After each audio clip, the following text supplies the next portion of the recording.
Bonjour à tous, très heureux de vous retrouver sur le plateau du Fishing Club. C'est ici que l'on se réunit tous les mois pour parler de pêche avec les experts de notre discipline. Et avant de démarrer, on tient à vous remercier pour l'accueil fantastique que vous avez réservé à l'émission et tous ces torrents de compliments que l'on a reçus sur les réseaux sociaux et notamment sur YouTube. Merci beaucoup, ça nous encourage bien évidemment à vous proposer dans les prochaines semaines et dans les prochains mois la meilleure émission possible. On est très touchés. Merci encore. Pour ce Fishing Club numéro 3, on est ravis d'accueillir un petit nouveau, Fred Briou. Bonjour Fred. Bonjour. Merci beaucoup d'être parmi nous. Gaël Even, un habitué déjà Bonjour. du Fishing Club. Samir Kerdjou et Bruno Peb. Bonjour messieurs. Bonjour. Bonjour. On avait promis dans le Fishing Club de tenir compte de vos avis sur les thèmes à aborder.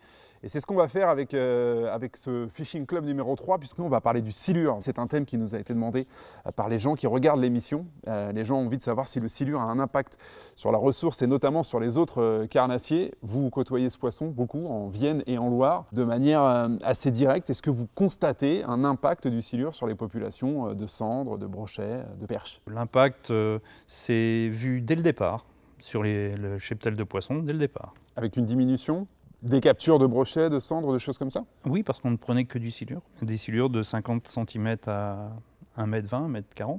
On était contents, on faisait 15, 20 jours. On faisait encore les autres poissons, mais on commençait déjà de casser à droite et à gauche sur des départs de cendres parce que nous pêchions très fin. Si on parle de l'impact du silure, je vais pas dire non. Au jour d'aujourd'hui, sur les mêmes postes, on va retrouver une dizaine de silures entre 1,50 m et 2,70 m. Et puis quelques petits de ci, de là. Mais les autres, ils n'ont pas leur place ici. Ici, il n'y a que des micro-fosses. Moi, je vais parler de ce que je connais, puisque tu m'as lancé sur la Vienne et la Loire. Et si, aujourd'hui, il est présent, l'impact le plus dommageable, j'y tiens, c'est sur les pêcheurs. C'est sur les pêcheurs. Ce n'est pas uniquement sur la biomasse, c'est sur les pêcheurs. Tous les pêcheurs désertent ne veulent plus pêcher ce poisson. Arrivé à 70 ans, je vois défunt mon père ne voulait plus pêcher parce qu'il cassait, il en avait marre de la pêche à la rivière. Est-ce que vous avez, Samir, Gaël, Bruno, vous, des retours d'expérience? Est-ce que vous avez l'impression, Moi, perso, par le temps passé sur l'eau, que le silure... J'ai pas assez d'expérience pour dire que voilà, c'est un prédateur nuisible. Voilà. Par contre, il a délocalisé certaines espèces, notamment si moi j'adore pêcher les cendres, notamment les cendres, voilà, il les a poussées sur d'autres endroits.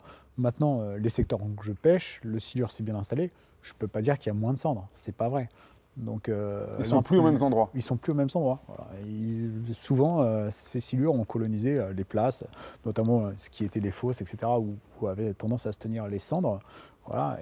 Et des fois, ils cohabitent quand même, quoi. Les très gros cendres, c'est pas rare de les trouver avec des silures, quoi. Donc, voilà, est-ce que ça a un impact? Moi, je suis incapable de le dire. On a posé la question, évidemment, en préparant l'émission. On a contacté un scientifique qui étudie le silure depuis une dizaine d'années maintenant. Et lui, aujourd'hui, il connaît très bien ce poisson. Et ce qu'il nous a dit en conclusion des échanges qu'on a pu avoir avec lui, c'est que plus il étudiait ce poisson, moins il avait de certitudes sur lui. Et en tout cas, l'une des certitudes qu'il avait acquises au fil des années, c'était que ce poisson ne nuisait pas à la biomasse des carnassiers sur les secteurs où il avait étudié le silure et les autres carnassiers. J'aimerais bien savoir les secteurs où il a étudié, parce que moi, je ne suis pas d'accord du tout.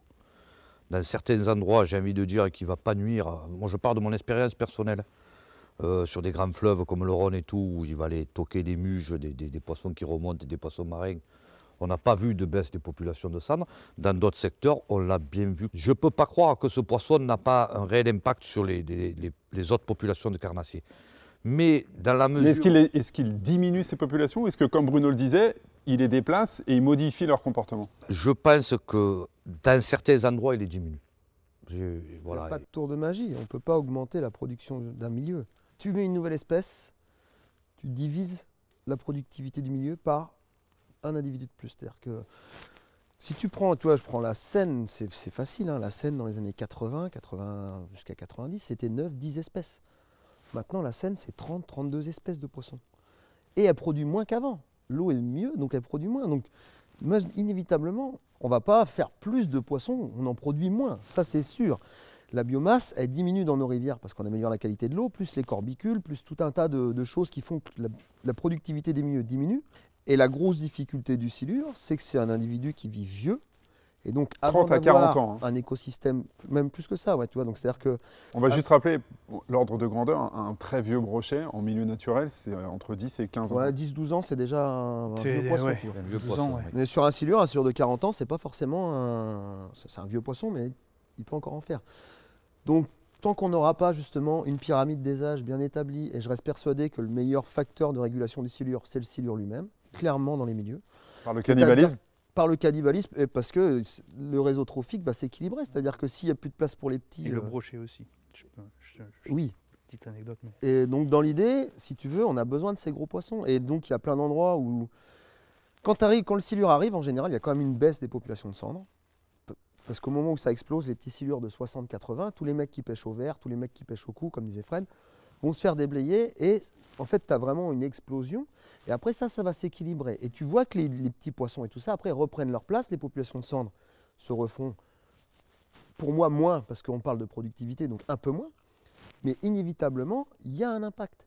Et les personnes, pour moi, qui ont la mauvaise idée, je dirais même les abrutis, parce que c'est comme ça, de mettre des silures dans des petits milieux, là où ils n'ont pas leur place, c'est complètement... Et si on ne peut pas les vider en plus, ces milieux-là, si tu veux, à terme, on sera foutu. Les mecs sur la Mayenne, quand ils ne peuvent plus chasser les canards, parce que quand ils mettent un appelant, ils se le font bouffer directement, il y a un moment, on ne peut pas dire qu'il n'y a pas d'impact. C'est la seule espèce que je connaisse, quand elle est là, il n'y a plus de poisson-chat. Cite-moi une autre espèce en eau douce qui a fait disparaître d'autres espèces. Malgré les essais. Tu avais une anecdote, Fred, pour rebondir pour les sur ce que brochets. disait Gaël? Oui, parce que le prédateur du silure, effectivement, c'est le silure lui-même, un des principaux, hein, il y en a d'autres. Mais le brochet, en l'occurrence, là, c'est l'expérience, comme dit Samir, vue de mes yeux vus. Ce sont les petits fingers, les petits brochets de l'année qui se mettent dans les bords, dans les jussies. Hein, quand on pêche en wading, on les voit souvent. Et ils sont nés bien évidemment avant les silures. Les petits silures, eux, vont aller se mettre dans ces jussies et sont bouffés comme des têtards par les fingers de l'année. Et c'est impressionnant, ils les sucent les uns derrière les autres. Donc c'est amusant à voir. Mais il régule aussi. Mais il n'y aura jamais assez de brochets pour tout réguler, bien entendu. On a beaucoup de mal, hein, on se rend compte avec ce poisson qui reste, en tout cas pour ceux qui le traquent et ceux qui se sont spécialisés dans sa pêche, un poisson de sport extraordinaire parce qu'évidemment il atteint des tailles considérables et c'est un poisson qui a une défense assez phénoménale. Mais ce qu'on se rend compte, c'est que ça fait des années qu'on côtoie le silure sur les rivières et sur les plans d'eau français et on a du mal aujourd'hui à avoir un vrai recul, et même les scientifiques se cassent un petit peu les dents pour évaluer son impact sur les milieux Fred, ouverts.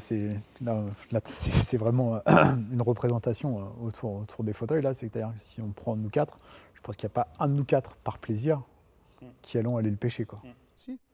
C'est... On va le pêcher, comme disait Samir, pendant la fraie des Brèmes, si tu peux le pêcher à vue, tu vas te faire plaisir à pêcher des poissons qu'il faut 1m80, leur mettre devant le nez, aller voir attaquer.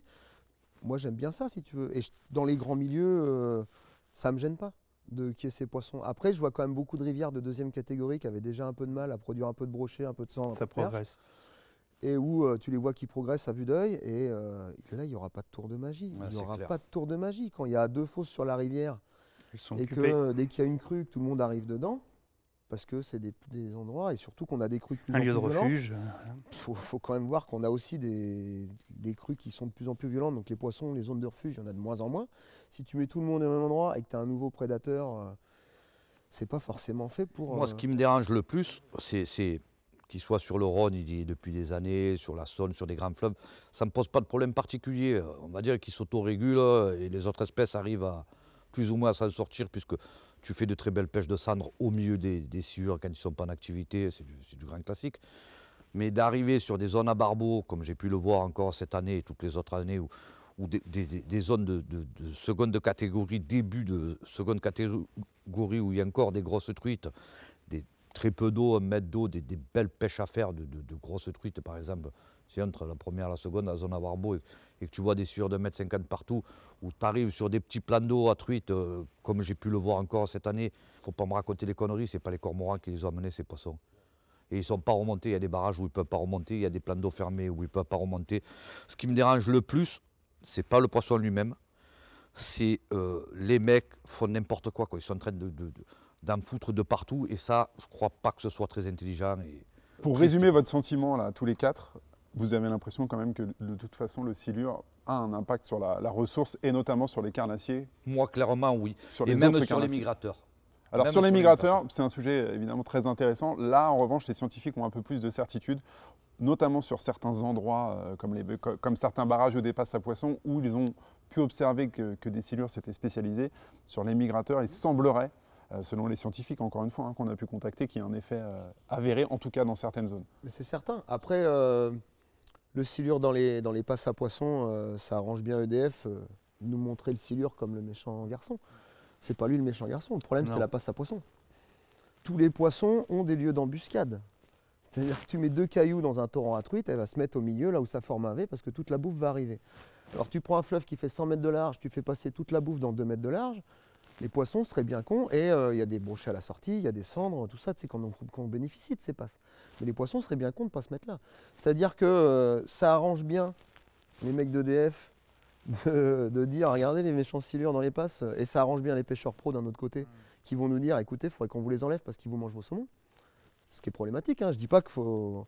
En effet, ils se spécialisent, ils sont capables de trouver des espèces. Gaël, il n'y avait pas beaucoup de prédateurs pour un saumon de 80 cm avant le silure, avant les gros individus. L'homme est pas mal quand même. Ouais. Tu vois, là, on est les number one. Je pense qu'on est au-dessus du silure. Avec les filets, avec les pêcheurs pros de la Dour, avec tout ça, on est vraiment au-dessus.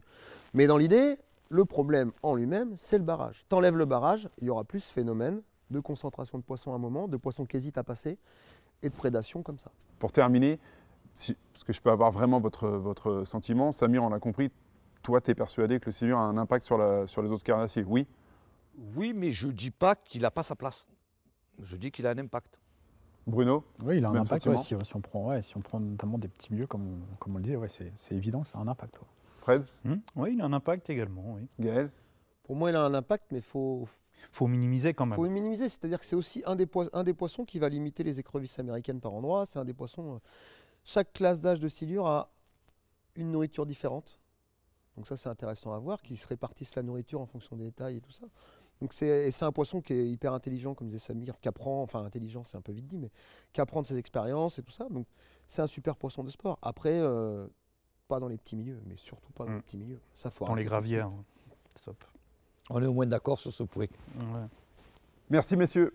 Merci Fred d'être venu participer à ce thème sur le silure. On vous retrouvera bientôt, j'espère, sur le plateau du Fishing Club. On va enchaîner, nous, et on va parler des attractants dans le Fishing Club.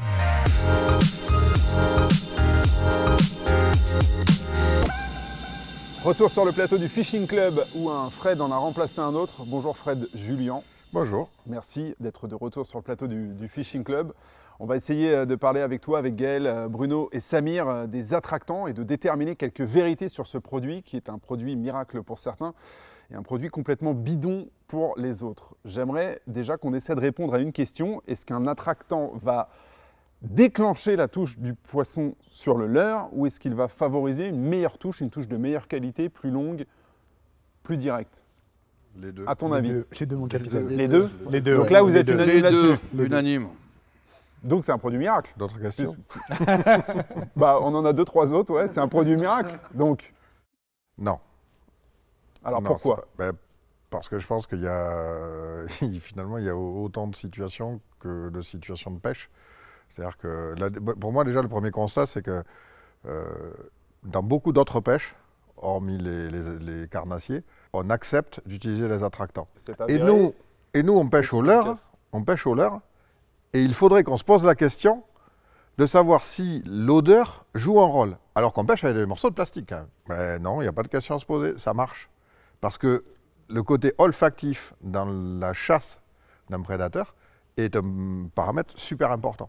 C'est aussi important que la taille, la couleur, la vibration, ou c'est un paramètre quand même mineur par rapport à cela? Oh non, c'est aussi important. C'est aussi important. Ça t'amène le côté olfactif, le côté gustatif s'il y touche, enfin voilà, qui va permettre soit de l'absorber, soit de revenir dessus. Il a envie d'apporter un bémol, hein. Il le fait prudemment, mais Je suis partagé. C'est-à-dire que je suis à fond pour les attractants quand je pêche le cendre, lentement, sur des poissons éduqués, tout ça. Après, il y a plein d'autres fois, quand on fait monter un brochet sur un swim qu'il a fait 6 mètres, il va le dégommer pareil. C'est-à-dire que l'attractant ou pas, il est monté, il va pas prendre le temps de regarder. C'est-à-dire qu'il y a les fois où on a besoin de déclencher une touche sur un poisson qui va s'approcher du leurre avec un doute. Et l'attractant va venir confirmer le fait que potentiellement c'est bon. Et on le voit souvent sur les cendres du pêche, c'est là, tu as mis ton attractant, tu sens le petit tac, tu attends un peu, tu décolles à peine le leurre, là il va te le prendre. d'accord? Donc il y a bien eu ce contact, et tu vas prendre ce poisson. Parce qu'il a pris le temps d'examiner. Après, quand c'est des pêches réaction, tu vas hyper vite. Quand tu as des poissons qui viennent de très loin pour l'attraper et tout ça, pour moi, ça joue beaucoup moins. Moi, tu vois, contrairement à toi, j'ai des exemples de pêche de réaction sur des jerks, avec Nico notamment, où nous deux avait mis de l'attractant sur son leurre dur. Il prenait tout le temps des poissons sur des pêches de réaction. Pêche très vite, à taper dedans. Celui qui en avait mis prenait des poissons, l'autre n'en prenait pas. On se dit, c'est pas possible, il y a un problème de diamètre de ligne. Enfin, on a cherché plein de trucs. À un moment donné, on a arrêté d'être bête. Les deux ont mis de l'attractant, on prenait des poissons. Donc tu vois, pourtant c'était des pêches rapides, tu vois, donc des poissons qui venaient de loin ainsi, qui venaient lancer, quoi. Et bah pourtant, il y en avait un qui n'en prenait pas, et l'autre qui les prenait. Bruno, ce que tu es en train de dire, c'est que leur souple ou leur dur, il faut systématiquement en mettre un peu. Après, moi j'en mets, mais plastique, mais métal aussi. Hein. Parce que là, on en parle, mais ça m'arrive en mer d'en mettre sur Magic, quoi. Là, on est rentré dans un sujet sur les attractants, mais en fait, il en faudrait déjà plusieurs parce qu'il y a vraiment beaucoup de façons de l'utiliser. Tu vas finaliser ta touche. Il y a ceux que tu vas utiliser de différentes manières en fonction des espèces que tu pêches. Si tu vas pêcher les black bass sur les bordures, si tu connais bien tes zones, tu as certains produits où tu vas diffuser sur tes herbiers, tu vas créer des chemins olfactifs d'une manière ou d'une autre. Tu n'as pas pris les poissons, tu vas revenir sur cette zone, tu vas les repêcher en reimbibant tes leurres d'attractants. Il y a des poissons qui sont plus sensibles, Samir, que d'autres aux attractants selon toi? Oui. Alors donne-nous ceux sur lesquels ça marche le plus selon toi. Je vais sûrement vous dégoûter en disant ça, mais le poisson le plus réceptif aux attractants, c'est le silure. C'est le thème du jour. C'est juste mon constat perso. Après, sur le sang, très très efficace. Perche, n'en parlons pas, et black bass, redoutable. Donc quasiment tous les carnassiers, t'as pas mis le brochet. Sur la Gaël truite, par exemple, la truite arc-en-ciel, la pâte à truite, là pour parler d'attractant, la pâte à truite, c'est de l'attractant pur. C'est-à-dire que c'est un truc, enfin chimique entre guillemets, c'est-à-dire qui ressemble à rien. Et ça reste au-dessus pour prendre des truites arc-en-ciel. C'est-à-dire que le truc a été conçu pour ça et c'est le meilleur exemple. C'est-à-dire que autant les gens, des fois, ont du mal à concevoir qu'on puisse s'en mettre sur un leurre souple, autant la pâte à truite, tous les mecs qui vont pêcher la truite en plan d'eau ont conscience que la pâte à truite, il y a des journées où ça mord là-dessus bien mieux que sur le reste. Après, là où il faut, pour moi aussi, il y a un truc qui est important à comprendre, c'est quand tu regardes dans la nature, les carnassiers, les prédateurs, mais aussi bien sur Terre qu'ailleurs, sont toujours mieux équipés que leur proie. Au niveau de l'ouïe, au niveau de l'odorat, au niveau de tout ça, parce qu'ils sont censés les gauler, si tu veux. Donc, inévitablement, ils sont mieux équipés. Donc, il n'y a pas de raison que les carpes soient sensibles à certains parfums et tout ça, que les gardons, que tout ça soit sensible à des parfums, et que les autres qui sont au-dessus et encore mieux équipés réagissent pas, justement, par rapport à ça. Le truc, c'est vraiment... faut savoir les utiliser, faut pas n'importe quoi. Il faut arrêter de penser je mets de l'attractant, je jette et c'est le truc miracle. Non. Mais alors dans le doute, il faut en mettre. Il y a des façons de faire. Bien sûr. Il y a des façons de faire en fonction du biotope, des zones de pêche. Il y a des façons de faire. Moi, quand je pêche le cendre, quand je charge en attractant, je vais prendre mon temps, je vais diffuser, je vais tourner sur les zones. Je ne conçois même pas de ne pas pêcher avec. En fait, c'est aussi simple que ça. Toi, tu sens la pizza quand il y a le camion à pizza. Lui, il est pareil. Sans citer des produits, on peut donner des effluves. Il y a des gels, il y a des matières liquides, il y a... J'ai une histoire, il ne pourra pas me contredire. Une fois, on pêche, il y a des années de ça, on pêche sur 2 bateaux différents. On est en Hollande, il commence à attraper du poisson. Je tourne autour en mettant un attractant et il ne voit pas que je mets l'attractant au départ. On commence à prendre des poissons et en fait, on les fait dépêcher. Ils arrêtent d'avoir des touches et nous, on tourne autour de leur bateau sur la zone, on fait des poissons. Quel type de poisson? Du cendre, on était sur du cendre. Il me voit mettre de l'attractant. Cet enfoiré, il change, il met un attractant plus fluide que le mien, il retourne autour du bateau, j'ai arrêté d'avoir des touches, c'est eux qui ont eu les touches. C'est-à-dire qu'il a redirigé les poissons vers un attractant qui était plus fluide, qui couvrait la zone. Les poissons, effectivement, ils ont eu cette odeur de pizza. Ils ne voulaient plus du kebab, ils voulaient de la pizza, ils sont allés sur la pizza et ils ont pris leur leurre derrière. C'est sûr, mais est-ce qu'on peut sur les carnassiers essayer, parce que pour aider les gens, il y a énormément de produits disponibles, il y a énormément de senteurs, on va appeler ça comme ça, disponibles. Est-ce que vous avez des petites préférences en fonction de certains poissons? Gaël, est-ce que tu as des parfums favoris? Moi j'aime bien, alors après ça reste... déjà juste une petite chose, c'est que les attractants, il faut bien voir, ce que disait Samir, il y a des bases aqueuses, donc avec de l'eau, qui diffusent vite et de manière homogène dans l'eau.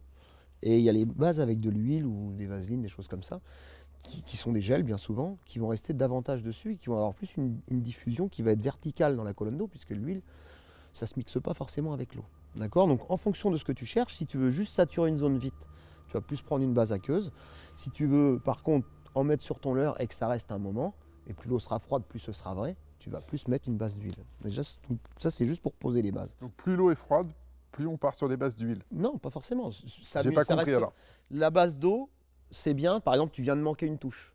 Tu es au spinner, tu viens de manquer une touche. Une base d'eau, tu veux lui remettre tout de suite. Tu peux mettre un coup de pchit parce que ça va pas rester longtemps sur ton leurre. Par contre, ça va tomber. Tu as vraiment cet effet, si tu veux. Le truc vient de louper un truc, il cherche, ça revient et en plus, il a la senteur. Tu vas diffuser plus rapidement dans la colonne d'eau. Exactement. Ça va vraiment être plus large. Alors que tes bases d'huile, si tu veux, comme l'huile, ça ne se mélange pas avec l'eau, ça a tendance à monter, si tu veux, dans la colonne ou à rester un peu derrière dans le courant, faire une traînée si tu as un courant un peu rapide. Par contre, ce qui sera intéressant sur ces bases-là qui vont avoir tendance à figer davantage, c'est que ça va rester sur ton leurre. Et donc, tu vas pouvoir appliquer comme une pommade dessus, qui va faire que ça ne va pas diffuser tant que ça. Par contre, quand le poisson va venir au contact ou quand il va venir derrière, ce sera resté bien plus facilement dessus que si c'était une base d'eau. Parce qu'il ne faut pas oublier que nos leurres, à la base, ils sont étanches, la plupart. Il y a peu de leurres poreux. Donc, ton kawaii, si tu mets de l'eau dessus, au bout d'un moment, il sèche. Alors que si tu mets de l'huile ou du truc gras, ça va rester davantage marqué. Donc le leurre souple, c'est ce qu'il faut le prendre comme ça. Si on en met dessus, et s'il y a des rainures ou des aspérités dedans, et c'est souvent, tu remarques bien, leurre souple qui a pêché un peu, qui commence à être un peu déchiqueté là, il va mieux tenir l'attractant et au final, souvent, tu auras quand même plus de touches avec. Tu vois. Bon, et les parfums? Les parfums, moi j'aime beaucoup tout ce qui est calamar, écrevisses, ce genre de parfums. Eau douce et mer, on est bien d'accord, calamar pour les deux. Mais après, les bases de sardines aussi, tu vois, je pêche bien avec ça. Ouais, sardines, moi j'aime bien. Et puis j'aime bien aussi certaines bases de liquide avec des phéromones à l'intérieur. Donc ça n'a pas une odeur très puissante, mais on sent vraiment que ça reste longtemps et que ça diffuse bien, quoi. Voilà. Samir, pizza, mais à part ça? Pizza aux phéromones et à tous les parfums naturels, que ce soit crevettes ou sardines. Voilà, Fred, tu as des préférences? Alors, j'ai longtemps utilisé l'ail. C'est vrai que l'ail, pour moi, c'est un parfum attractant qui, au final, et en plus, quand on fait plusieurs types de pêche, je ne suis pas vraiment un pêcheur au cou, etc. Mais l'ail et l'anis, par exemple, sont deux attractants hors. Ce pas des attractants carnés. Mais par contre, c'est des parfums qui attirent vraiment le poisson. Ça vient pas doublonner avec pas mal de leurres qui ont maintenant, qui sont gorgés d'attractants ou qui ont des senteurs c'est ce bien que je disais tout à l'heure. Ton leurre, il est quand même étanche, c'est-à-dire qu'il y en a dedans. Alors à la base, quand tu le sors de la pochette, un leurre neuf, ça sent toujours bon. Ça prend toujours bien et ça prendra souvent mieux qu'un leurre. Mais par contre, une fois qu'il a été dans l'eau, il a tendance à se laver, que tu le veuilles ou non. Et donc, tu peux essayer de pratiquer des incisions dedans en te disant ça va diffuser, mais c'est plus simple de mettre de l'attractant et de lui faire confiance. Nous, on a une odeur naturelle, elle sent bon, on met quand même un peu d'attractant avant de sortir. Hein. Pourquoi tu ne veux pas le faire sur le leurre? C'est pareil. Ok, messieurs, merci beaucoup. C'était très clair. On va passer à la perche dans le Fishing Club.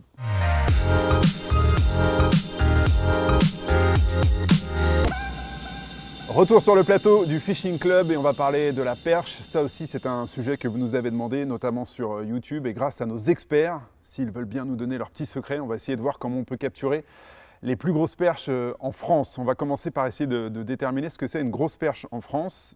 Bruno, il y a un trophée à tes pieds. Est-ce que tu peux le prendre? Bien sûr. Et est-ce que tu peux nous dire si ça, selon toi, c'est une grosse perche? Pour la France, en tout cas, c'est un joli poisson, je pense. Voilà, ça reste correct, quoi. Moi, à part celle-là, j'en ai jamais vu des comme ça. En tout cas, après une grosse perche, comme on a déjà parlé, c'est comme un gros sandre, c'est comme un gros brochet. Ça va dépendre des milieux, quoi. Voilà, tout simplement, quoi. Il y a des milieux qui vont produire une grosse perche, ça va être 35. Il y a des milieux où une grosse perche, ça sera 50. Donc on ne peut pas faire une moyenne déjà, voilà, on ne peut pas s'entendre là-dessus. Ça dépend trop des milieux, même en France. Déjà, un poisson à partir de 40, pour moi, c'est une grosse perche. Tu vois, quel que soit l'endroit où tu es, c'est un beau poisson. Samir, ok avec ça? Je suis d'accord. Ce que j'appelle grosse perche à partir de 40-45 cm.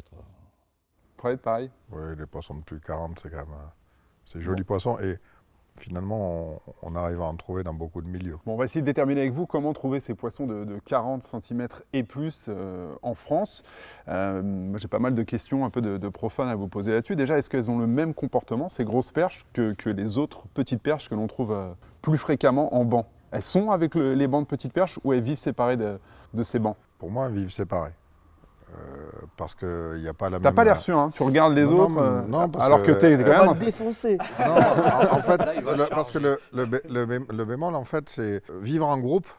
Tu vis en groupe tant qu'il y a une opportunité à vivre en groupe, c'est-à-dire que le groupe t'apporte quelque chose. Et au fur et à mesure que tu grandis, que tu grossis pour les poissons, l'opportunité va devenir moindre, c'est-à-dire qu'il faut plus de bouffe pour chasser, etc. Et donc le groupe, à un moment donné, bascule dans quelque chose de négatif où il n'y a pas assez de bouffe pour un gros groupe. Donc le groupe, il se sépare. Donc pour toi, les grosses perches ne vivent pas dans les bancs de perchettes? Parce qu'au bout d'un moment, c'est compliqué pour des gros individus, s'il n'y a pas la ressource, de continuer à vivre en groupe. Et aussi un truc, c'est que... Pas d'accord. Bah si. Après, dans l'expérience de pêche, moi, ça m'arrive. Après, ça dépend de ce qu'on appelle perchette et après grosse perche. Voilà. Mais ça m'est arrivé très fréquemment de prendre des perches qui font 25, 27, 28 et derrière de prendre des gros poissons qui ne sont pas du tout en corrélation en termes de banc. Donc dire qu'ils ne sont jamais ensemble, ouais, moi, ce n'est pas mon expérience. Après, ça faut bien différencier. Il y a un énorme bémol à apporter, c'est-à-dire qu'il y a des endroits où tu n'as pas des grosses populations de perches. Et tu as des lacs où tu as des bancs de perches de 40, 45, oui, 50. Ouais. Donc déjà, il y a une différence énorme entre un plan d'eau qui va produire relativement peu de perches et où tu auras en effet tout un cortège de petits poissons avec quelques gros poissons qui bien souvent vont manger les petits. Donc même si on ne peut pas dire qu'ils vivent avec, ils sont juste à côté. Je sais que quand tu pêches vertical, souvent tu vas trouver les perches, d'accord, je ne voudrais pas dire tout le temps, mais un étage au-dessus des cendres. Et les grosses perches quand même, elles sont quand même plus souvent à l'étage des cendres. Tu vois, c'est-à-dire que si tu as tes perches dans 6-8 les moyennes, les grosses souvent tu les trouveras un peu plus dans 8-10 avec les cendres. Mais ça reste à voir en fonction du type de milieu et de la bouffe. Oui, ça je suis d'accord. Les grosses perches, souvent on les trouve au niveau des cendres. Par contre, ce que tu vois régulièrement, et c'est pour ça qu'en fait je suis juste pas d'accord avec Fred sur ça, eh ben, souvent tu dézingues des petites perches, puis à un moment, papa, tu commences à enchaîner 2, 3, 4 gros poissons. Ces poissons, ils sont à côté, oui, ils se nourrissent aussi des petites perches. Pour moi, je ne peux pas dire qu'ils vivent ensemble, mais je peux pas non plus dire qu'elles vivent pas ensemble.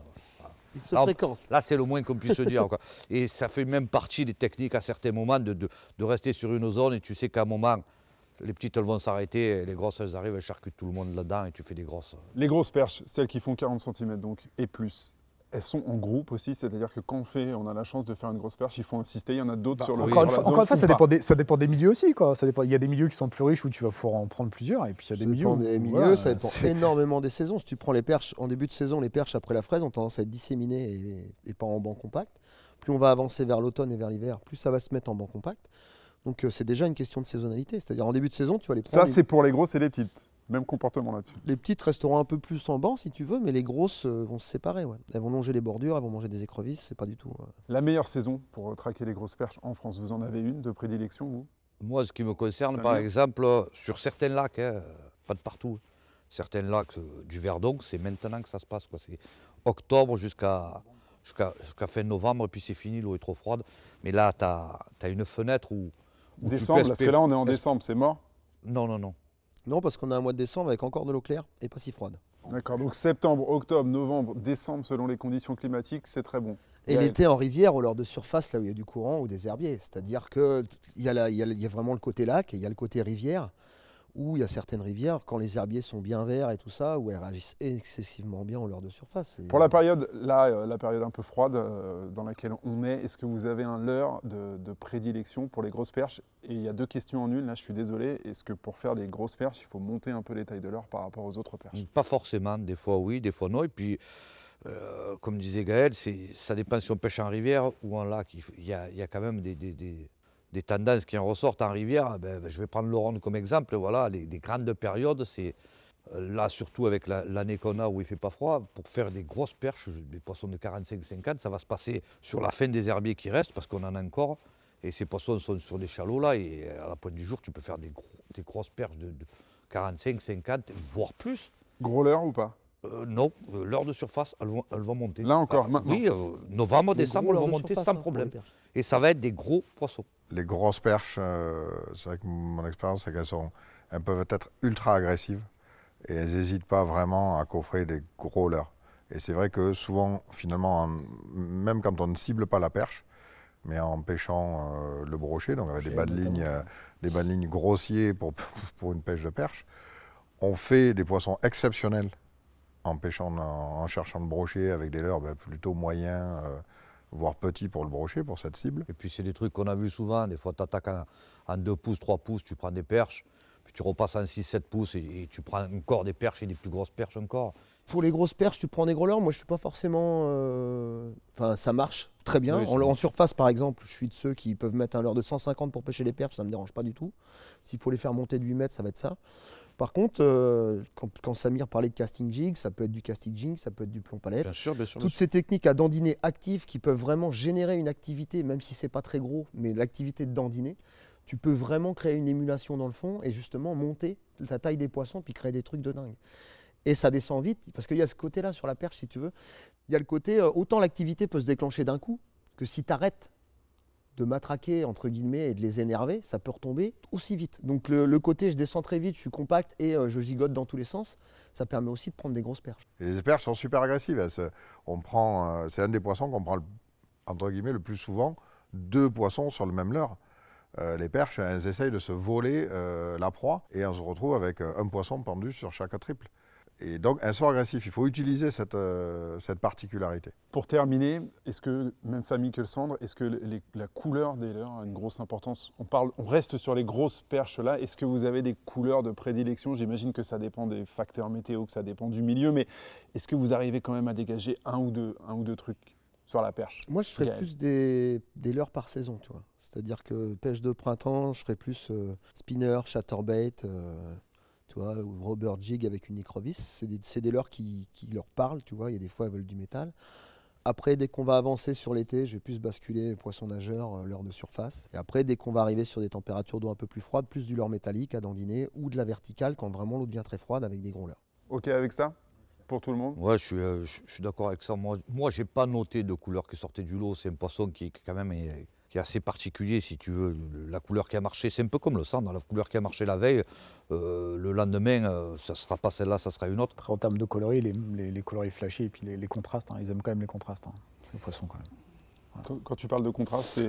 Tu vois, je prends par exemple du orange et du vert quoi, sur le même leurre, quoi, un truc qui soit assez tranché. Quoi. Voilà. Ouais, moi j'aime bien pêcher rubber jig, tu vois, posé dans le fond et qui soit vraiment mimétique, lentement. C'est d'autres pêches, tu vois. Il y a les fois où elles sont vraiment agressives, où tu as intérêt, et après, il y a des fois où elles mangent vraiment. La perche, c'est un poisson où tu la prends bien avec un leurre posé qui ne bouge pas. Tu sais. Les belles, là, t'attends, t'es là, tu sais que c'est là, puis d'un coup, puis elle le gobe vraiment, tu vois. Bon, la perche, ça serait ça. Ça serait, je parle sur une année, ça serait un lipless, un crankbait, un chatterbait, un casting jig, un leurre souple et un leurre de surface. Et avec ça, je peux quasi pêcher toute l'année, quasi partout. Et un drop shot, bien évidemment, c'est incontournable aussi. En fait, tu as pris le magasin, quoi. Ah non, on a parlé de Moi aussi, je voyais la liste qui ne s'arrêtait pas. Je pensais qu'il était parti pour un ou deux trucs. Ah, c'est pas quand je te le b.a-ba, tout le monde a ça dans ses boîtes. Hein.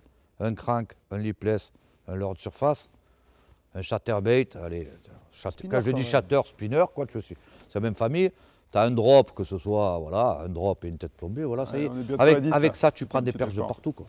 Okay. Toute l'année. Après, plus il y en a, plus on en prend. C'est-à-dire que la perche, plus les bancs seront gros et compacts, plus tu peux vivre des trucs de cinglés. Plus elles sont éparpillées, plus c'est difficile de les déclencher réellement.